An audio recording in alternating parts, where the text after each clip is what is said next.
Well, welcome to Behind the Training. This is the podcast where we talk with the fascinating humans in the training world and understand how they think about sales training, enablement, and the future of training. And today I'm delighted to be sitting with Chrissy Richards from Sanofi.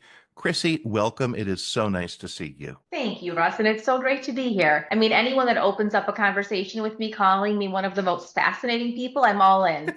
Meet with you whenever you'd like. All right. Well, you're a fascinating person in a group of fascinating people, and that's why we love talking with the trainers in the world. So, first question, if you don't mind, what's your official title and role? So since we met last, I have taken on a new role. I am the head of North America Learning Experience for Sanofi. So when we worked together last, I was in charge of our commercial training function for our pediatric vaccines for the vaccines division of Sanofi. So utilizing some of the work that we did together, I was able to put a very nice justification for getting a new role in the organization. Well, then, by all means, congratulations are in order, and it sounds like it's well earned. Thank you very much. So, tell me, when you think about a thing that stuck out when you and I talked before is your commitment to excellence in training, training to people to be excellent by delivering excellence in training. So, how do you think about delivering an excellent training program? So one of the things that we really like to focus on, Russ, and this is for every training program, is meeting our learners where they are.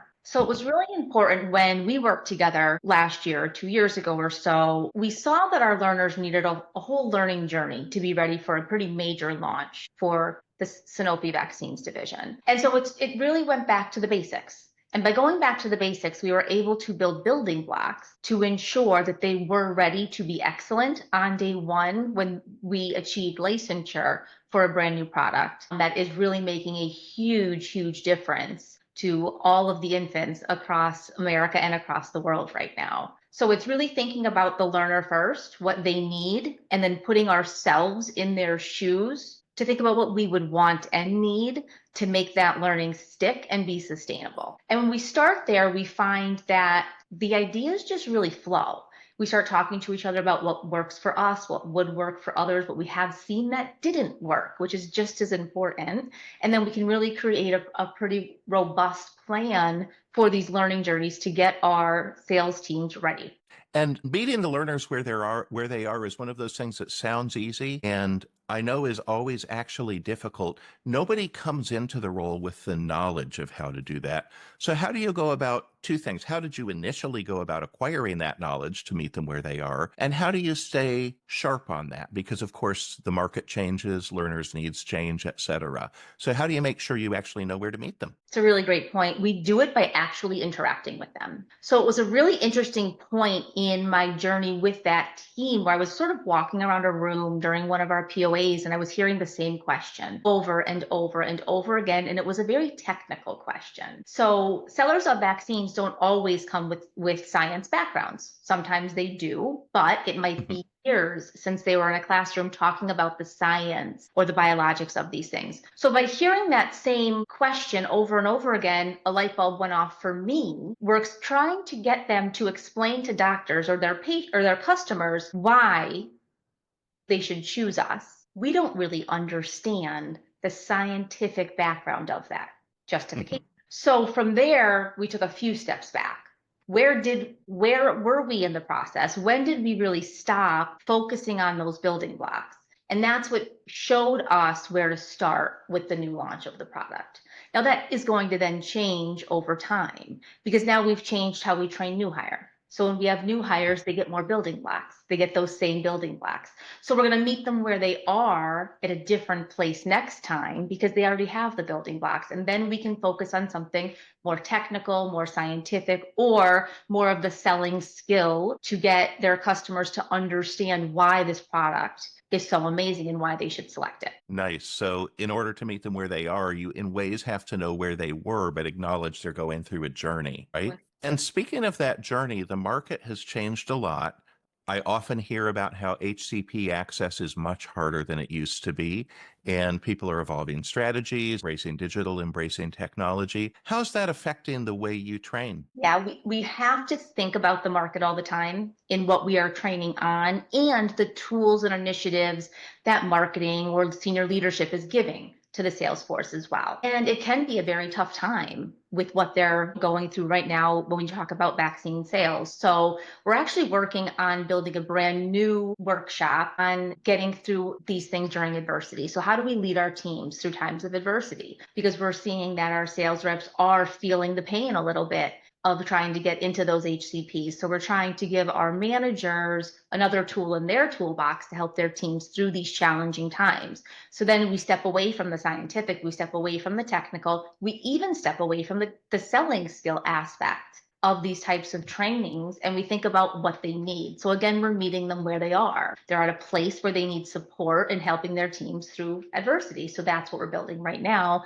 We're going to roll it out actually next month with them. That's really exciting. So that's going, it should, and I don't want you to reveal too much, but I'm curious to know, as you've put that together, what stood out to you as specific tools or specific techniques that you're really excited about bringing to the teams? So we're not going to bring in any new tools because this is really us equipping our managers with how to help their team. So this is the personal aspect of training, kind of like we're talking about the personal aspect of trainers. So we don't want to just give them a new tool. We want it to be a little bit more personal. So we're going through the model of thinking about what's in our control, what's outside of our control. And so when you think about that and working with your team, let's not focus what we can't control. Let's focus our time and energy on the nuances and the little things we can control to maybe move the needle in an HCP, or move the needle to get into an account differently, or move the needle so that you have a better day that day because you are fixing something for yourself. Because it's really easy to get caught up in all of the noise that's around us and all the negative that can be around us. But let's focus on what we can control so that we can move things in a positive way, because those little wins, those little positive movements I have found throughout my career really stack up and change the trajectory of not only your day, your week, your month. They can change the trajectory of your career. They absolutely can. I love that. Change the trajectory of your career and your life. And it's sort of, in ways, it's a compound interest concept of there are all these little changes that over time add up. Absolutely. I mean, it's how I built my career. Ask me, what is your degree? And I'm a master's degree chemist who now is the North America lead for learning. And so you don't do that in one step. You do that with incremental changes, building on what you knew, building on what you've learned to get to the next step to where you want to be. And incrementally, that's what I did. I went from a bench chemist to someone who helped with inspections, to someone who trained others to do well in inspections with health authorities, to then training our commercial trainers on the vaccines I once helped make, to now train in leadership and development for all of North America. Impressive. And let's talk a little bit more about that, because that's a thing I've always enjoyed when we've talked is you seem to approach your career very planfully. So if you were to go back in time and talk to slightly younger Chrissy at the start of that journey, how much of that journey was planned versus opportunistic? I'm curious. Thinking back, I want to say the first bit was planned. I was on the bench. I was learning how to be very analytical. I was troubleshooting, issues with our manufacturing processes, but it didn't really excite me. So I took steps in my career, my development, to get different roles in the organization so I can grow it that way. After a few different roles, I think that I probably was asked to try different things. And then I had a great developmental conversation with a mentor of mine who really helped me hone in on what I liked about my current role, what I didn't like, what I really wanted to do, shorter term in a few years, and then drill into the skills that I had and that I would need. And then what can I do to build the skills I would need? And the skill that I really needed was some sort of people leadership or people management. And it's difficult to get that experience if you don't have that type of job, right? So I volunteered to run a big global project to where I needed to lead without authority. And so it was a 9-month project. I used that time to learn the whole process of a part of our organization, to hone skills that I didn't yet have on leading without authority, to prove I could do it. And then it happened to be that the person who was in charge of that process was leaving the organization. So I had set myself up perfectly to try and get that role. And that was my first people manager role. So then I used that time to really hone that skill, the people management, the people development piece. And then I made some strategic moves in different people managers or people manager departments, because then I could take the time to learn the skill of the department or the technical piece because I had been really honing the soft skill piece, the people management piece. And then about halfway through my career, I like to say I sort of fell into the learning and development realm in Sanofi, but it wasn't really as easy as that. I took a volunteer activity because I wanted to learn something different.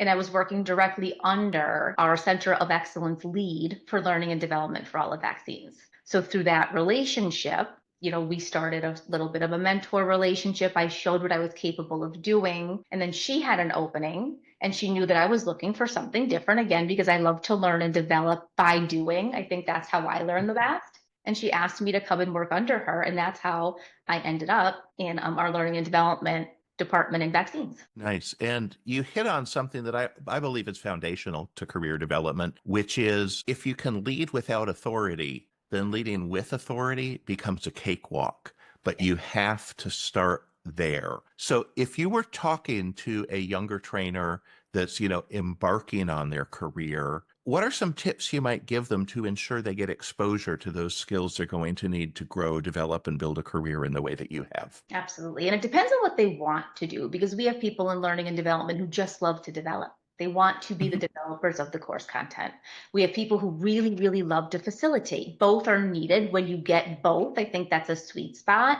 But I like to remind trainers to treat every single project like a project. So when we go in with it with a project management mindset, you get a little bit of everything, right? Because you have to be very structured to make sure everything gets done. You have to pull on that leading without authority piece of your brain to get the pieces you need from others. You may need content pieces from marketing or from medical. Your project might not be their top priority, but it's your top priority. How do you get them to see that it's a benefit for them as well? And then you're pulling it through to your sales professionals. How do you get them to want to do this, to want to come down this road with you? Because yes, we can force these trainings on everyone, but it's not when it works.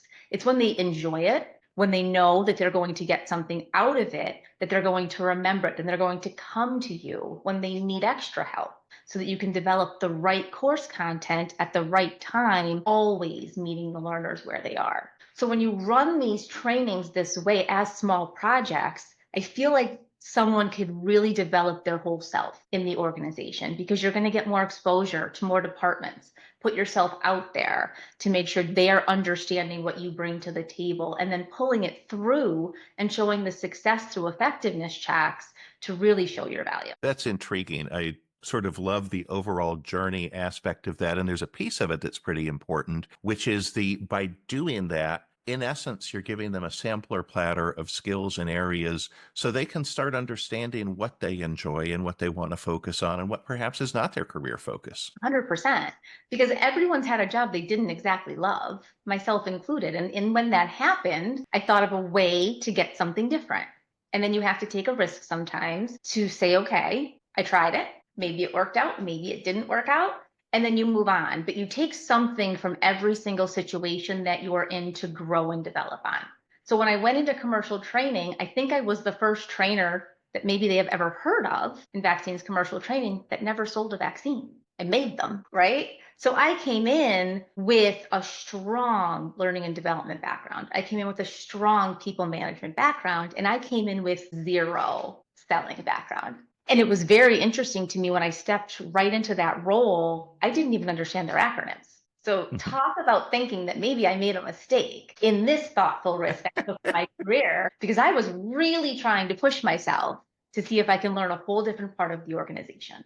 And I have to tell you, I looked at myself in the mirror and thought, maybe you finally overstepped. And then I went back to basics. I found a process that wasn't working well, and I knew I could fix the process, right? It wasn't even around training, it was around the project management of training. So very quickly, we put a new process in place to track our trainings. With that, you find credibility with your stakeholders.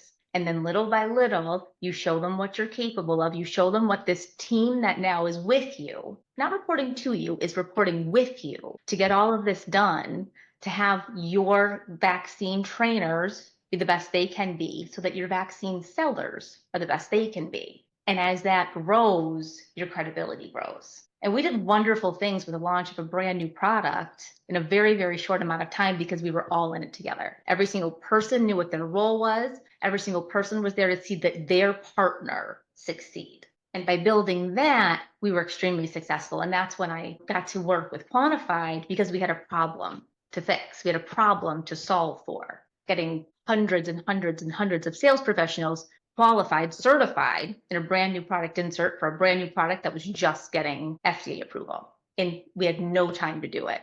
So we had to find a new solution. And that was the same type of thing. We needed to meet our learners where they were, which was ready to be in the field with zero time to get certified, but needing to be certified. And so working with you all, we found a wonderful solution to get us there. There's two things in that I think are really important, Chrissy, that I want to make sure people kind of get. One is the stepping into a new role, especially outside of the comfort zone. And we all know that growth happens outside of your comfort zone, not within it. Stepping into that role, you may not know how to solve all problems, but if you can find one problem to solve, you're adding value and people go, well, I'm glad Chrissy's here. She's helping. But then the other thing that's really important is once you start doing that, finding the big, hairy problem no one else knows how to solve, such as how do we get all these people trained in a very compressed amount of time? When you can do that, you go from being a helpful coworker to being kind of a wizard. And being a wizard is what drives career growth, gets you promoted, gets you recognized. So just your perspective on that your story on that really resonates with me personally, Chrissy. Thank you for that. And it was after the fact when we had our launch, and outside of just certification, we had a huge game that we created and a competition that we created that the entire sales force went around this massive resort site, answering questions with Alexas, doing role play with senior leaders. The head of vaccines was there as one of the HCPs sitting, going through scenarios. They got points for every single thing. It was a massive undertaking, and we were so excited about it. And when it went well, and it went extremely well, my boss looked at me and said, I had my doubts. I had so many questions. I don't think anyone thought it was going to work. And they just sort of looked at me and I said, we got it. We have this. I didn't know myself, but I wasn't going to be the one to say that out loud. It was an amazing experience to watch them all going around these sites. We had to have a golf cart for me to check on things. The place was so big, but my leadership let me do it. And that's the amazing piece. Because you prove credibility and you prove worth and you prove you're going to get it done, and then they're there to back you up. So that's why, because I had a leader who was willing to back me up, even though in the back of her mind, she thought, oh, goodness gracious, how is this going to work? And then when it did, it was amazing. And it's something none of us will ever forget. That's a foundational experience. And it just shows that if you want to inspire confidence, one of the best ways to do it is to display confidence, and people will follow, including your leader, which is fantastic. So, you've used Quantified for AI role play, of course. I'm curious to know, in what ways have you seen technology change the training game while you've been in it? Technology and AI or non-AI technology? First and foremost, my love is face-to-face training. So our technology is very limited there. It's mostly us, which we love. But during COVID, we really had to rely heavily on technology. And that's when I think the game really started to change, because we had no choice. And then it soared from there. When we had all of our face-to-face trainings that we had to do virtually, and you had to make them work and keep your learners engaged in ways that are much more difficult than when it's face-to-face. When it's face-to-face, I can meander around the room. I can use my voice more than if I'm on Zoom. Somebody might just think, oh, I can't hear her that well. Her audio's probably not working. When in reality, I'm talking more quietly for a purpose. Face-to-face, you see all those nuances a bit more. And then it's really in the way that we're embracing AI is so changing the game. Right now, especially for development, because we could use AI to develop the content that used to take a very long time for a personal developer to do. And then when you can pull it in to do things like coaching, and you can actually have meaningful coaching conversations without paying for a coach, it's an amazing possibility. Sometimes people have to get used to it. And even when we used AI for certification, not everyone was comfortable. Everyone did it. It was mandatory, but not everybody was comfortable until they practiced and realized this isn't a trick. We're not recording you to use against you at any point. You really can go in and practice as many times as you want. We aren't tracking it. We aren't reporting any of it. Only the positive numbers were reported. When you are certified, and that is it. I don't care if you went through the system because you wanted to practice 900 times. That means you're a hard worker. That doesn't mean anything else to me. At the end of the day, you're certified. So those were the things people were a little bit worried about. With someone tracking if I made a mistake and things like that. But once we got through it, people are a lot more comfortable using software such as that, excuse me. Makes sense. And so a piece of that is creating the trust and psychological safety. 100%. In a new realm, which we are in with AI and all this new technology, it's really important, right? Because some people feel AI is going to replace me. And that's not the intent, right? I don't think it's possible, but yeah. Well, not me, but it's not the intent. AI is not here to replace us. AI is here to make us more productive so that we can give the tools and tasks to AI that we don't like to do or we don't have time to do, and it can help us use our brains more. So that's what I tried to tell my team when thinking about it. Give it the stuff you don't like to do. Give it the stuff that's very task driven, that's sort of mind numbing, to allow you time to think. Because as trainers and as learning professionals, when we are allowed time to think, we're thinking of new and innovative ways for our learners so that we meet them where they are today, and tomorrow they're in a much more positive place. So we're meeting them where they are, not only in a new place, but in a much more successful place for them. Makes sense. And it gives you time back and lets you actually do the things you want to do and that you're frankly called to do. Exactly. Which I love. So close to the end, I want to make sure, though, one question I'd like to get in here, actually two, looking ahead maybe 3 years, what's a big shift you're preparing your team for when you think of that long-term time horizon? What do you see changing that you need to get the team ready for? Right now, we're moving more towards a skills-based organization, so we're doing a lot of work to be ready for that. The learning is really in a good place. It's how we approach the learning that's going to change, I think. And I think that we're going to be more individual development driven, whereas I am driving my own development. We're going to have the tools and resources in place. So using the skills you want to develop, you'll then have almost a roadmap. So with those grounds laid, again, it's going to give us time to think and develop in new ways to help our teams, help our leadership teams prepare for the future. So with us, it's always thinking that next step of how can I be more value to the organization? How can we help our senior leadership teams more so that they're ready?